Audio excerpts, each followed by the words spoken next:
tayong nabiling karne dito. Siguro mga 1/4 yan. Tapos, yung ito lamang loob ng baboy. Tapos, meron tayong 2 sili. Tapos, meron tayong dugo dito na nabili. Ganito ang ginagawa nila sa dugo ng baboy. Binubuo-buo nilang ganyan. Tapos, mamaya i-blender natin. Lagyan din natin ng isang pulang sili, mga mother, para may konting sipa. So, ito ang ating ingredients. Luya, bawang, tsaka sibuyas. So, tara, magluto tayo ng dinuguan, mga mother. Pakuluan lang natin saglit ang ating karne. Tapos, ito, yung lamang loob. Kahit mga 10 minutes lang na pakulo, mga mother. Para mas mabilis siya hiwain mamaya at mas mabilis linisin. So, ito na siya, mga mother, at natapos na nga natin pakuluan. So, hihiwain naman natin ngayon ng maliliit pang gisa. So, tara, gisa tayo, ay maghiwa tayo. Mga mother, tayo ay magigisa na ng ating karne.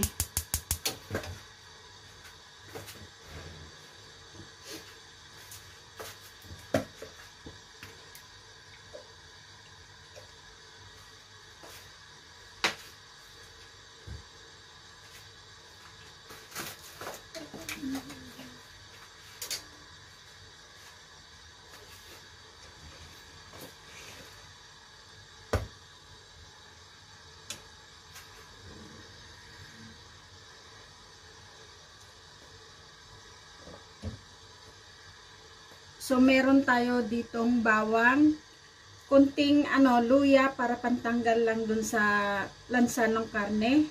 Meron tayong buong paminta, at saka laurel, sibuyas, at saka yung isang pulang sili natin. So, gisa na tayo.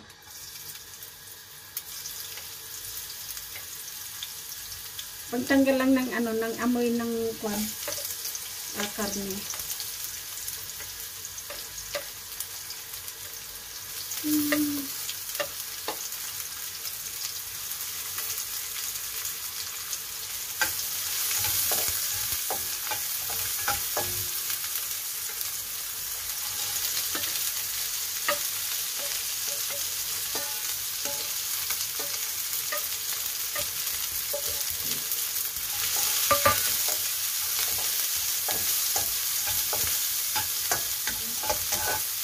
Ang bango. Konti lang yung mantikang linagay natin kasi magmamantika yung karne.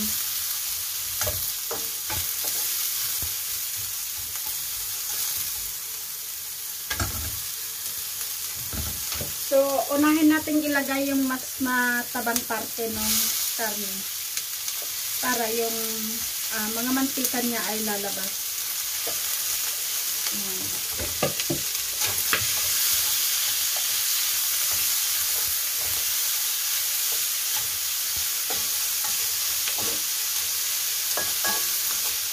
Ang bango, mga mother.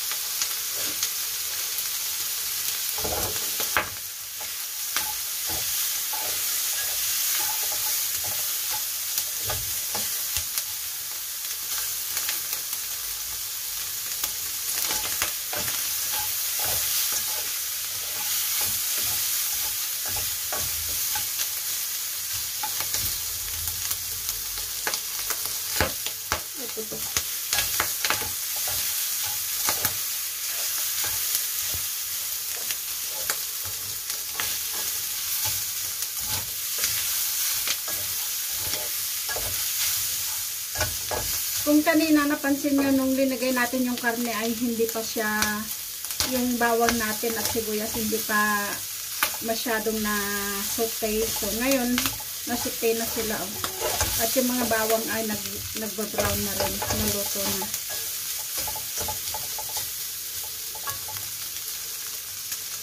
ilagay na natin yung bitoka kanina. At saka yung karne, isabay na natin para minsan.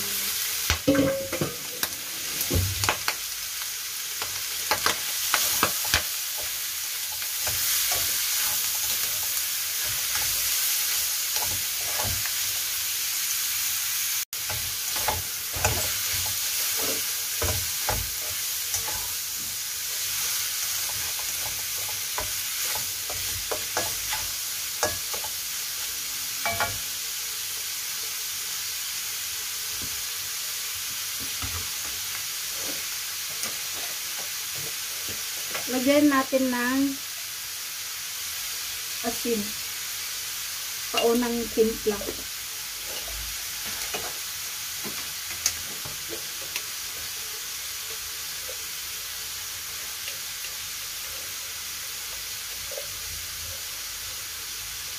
Yung ating chicken powder.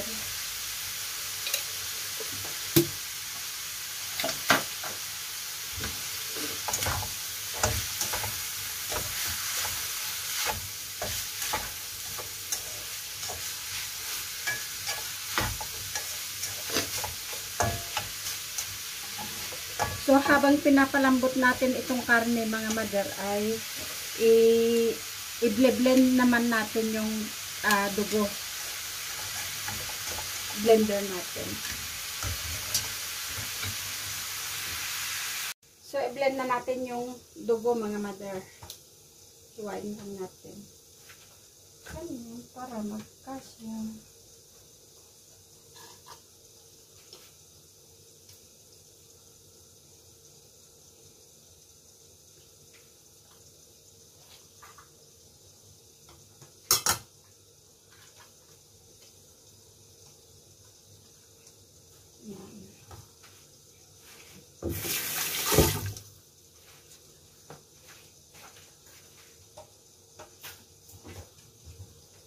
At ang ilagay natin tubig ay yung suka.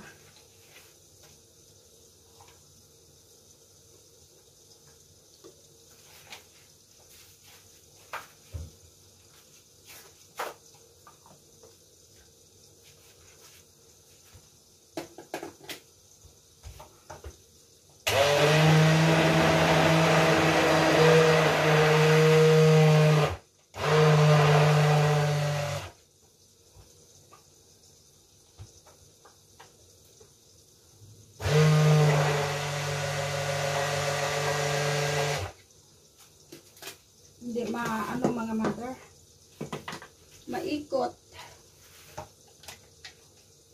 Ano na siya, yung durog na sa ilalim.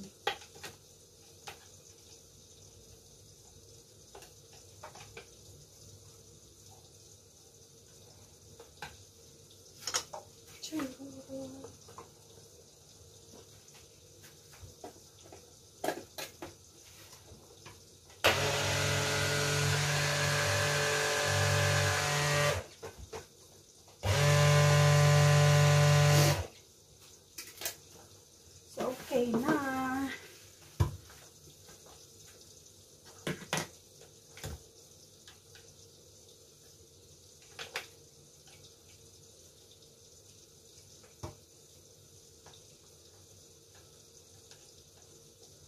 Hindi pa durog yung iba. Kailangan madurog lahat. Lagyan natin kunting tubig para umikot.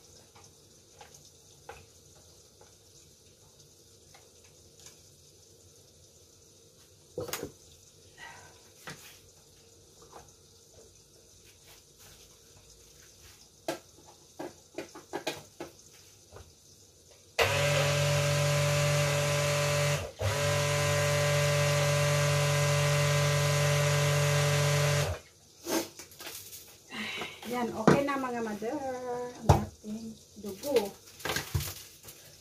So, nalagay na natin yung dugo mga mother at hintayin lang natin na maluto siya.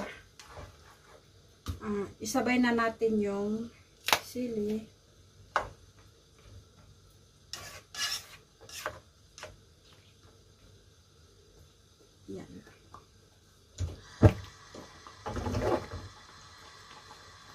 Hintayin lang natin na maluto. Tayo magligpit muna. Check natin. Hanggang sa maubos yung sabaw niya, mga mother. Bango.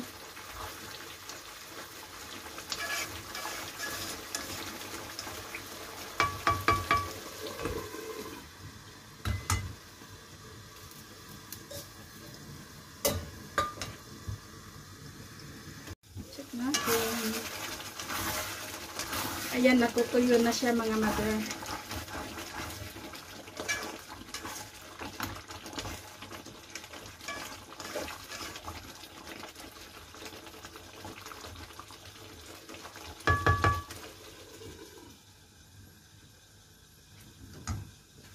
Dagdagan natin nung timpla kasi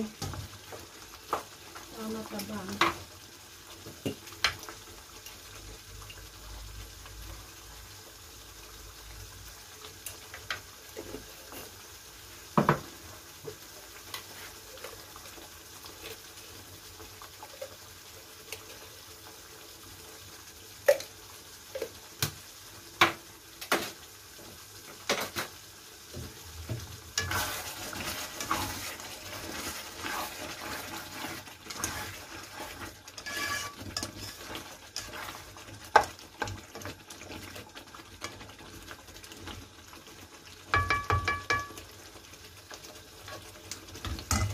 Ayun, okay na.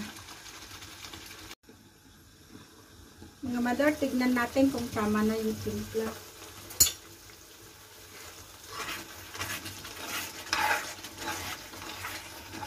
Kasi mauubos na yung sabaw.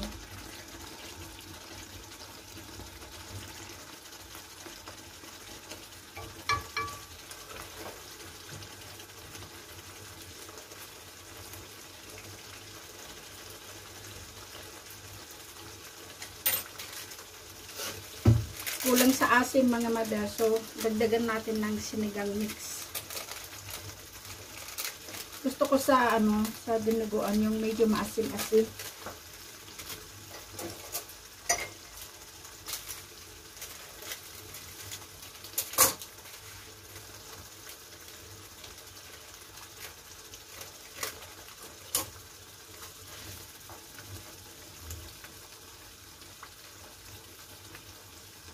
Yan, isang kutsarita lang.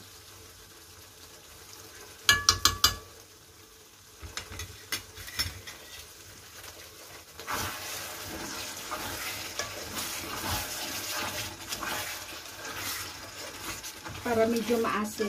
May konting asim.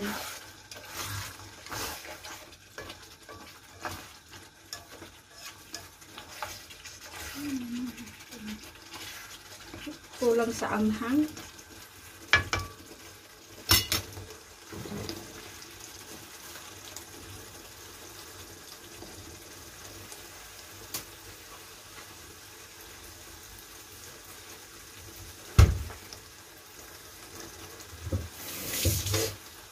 Kulang sa anghang, mga mother. So, dagdagan natin.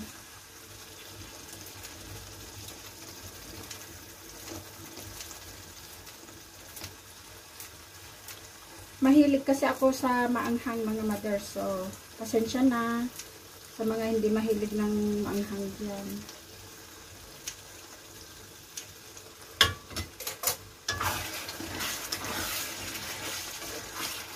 Yung green na sili hindi naman yan maanghang. So, okay lang. Mas masarap kung maanghang. May konting sipa ba.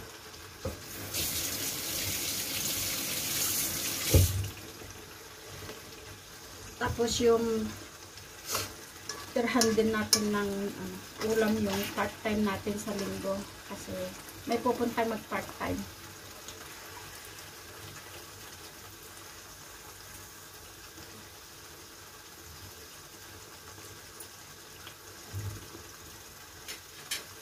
Sarap. Ang sarap. Ang sarap, mga mother. Ayan, nagmamantika na siya. Luto na siya, mga mother. Hintayin lang natin maluto yung kanin natin at kakain na tayo. Yan mga mother, at luto na nga ang ating dinuguan. So, pasensya na po sa ating mga kapatid dyan na hindi kumakain ng dinuguan.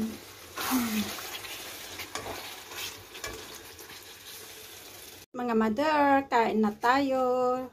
Nakaluto na tayo. Ito ang ating dinuguan at ang ating kanin. Meron pang tira dito na dalawa. So, hinati-hati ko na para sa mga susunod na araw naman nakain. So, yan mga mother, ang ating recipe ngayong araw. So, sana nagustuhan ninyo. Nakaluto na tayo mga mother at yan na nga ang ating dinuguan. Sana nagustuhan ninyo ang ating luto ngayon, ang ating recipe. Salamat sa inyong suporta kay Mother Earth. Mag-ingat po tayong palagi. God bless. Bye. Kain tayo.